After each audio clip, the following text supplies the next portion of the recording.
và ngát hương thơm người ta đã hẹn. Một ngày lần anh hãy chờ để mãi lại một chút hương ngày cuối thu sẽ mãi mãi yêu em là yêu và sẽ mãi mãi hương ngọt anh còn trong giấc mơ sẽ mãi mãi yêu em là em và sẽ mãi mãi vì trái tim em đã trao người em con đường rực rỡ.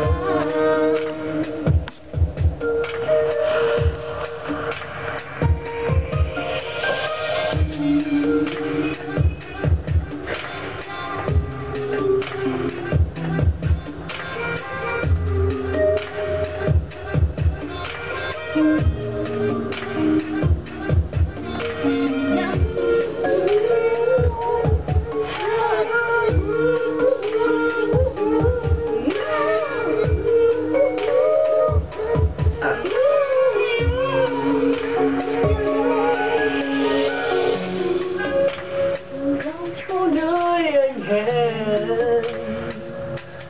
cành ngọc lan xòa bóng mát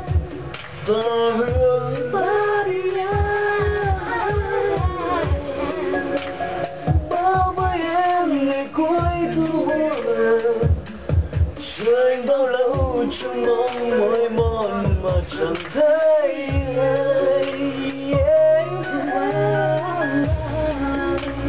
từ ngày nào em mới quen anh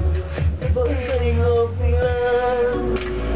xòa bóng mát và ngát hương thơm nơi ta đã hẹn. Một nhành lan anh hãy cho em đêm mai là một chút hương ngày cuối thu sẽ mãi mãi yêu anh là thế và sẽ mãi mãi hương ngọt lan còn trong giấc mơ sẽ mãi mãi yêu anh là thế và sẽ mãi mãi vì trái tim em đã trao tình nồng như thoáng hương dịu dàng. Thương anh bay xa một chiều cuối thu, thương anh yêu anh góc phố nơi hẹn hò, mùi lan thơm ngát cùng gió. Em nhắn nói nếu nghe chưa chớm đâu hoa thơm lời tàn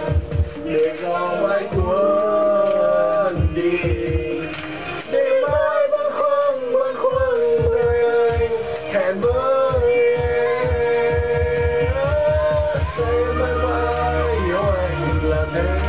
và sẽ mãi mãi hương ngọt lan còn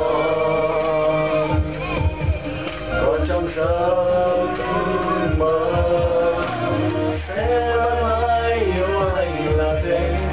và sẽ mãi mãi vì trái tim em đã trao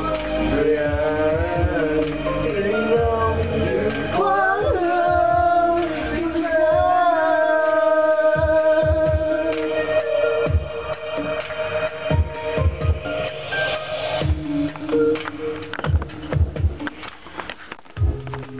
Ôi, quên ngắt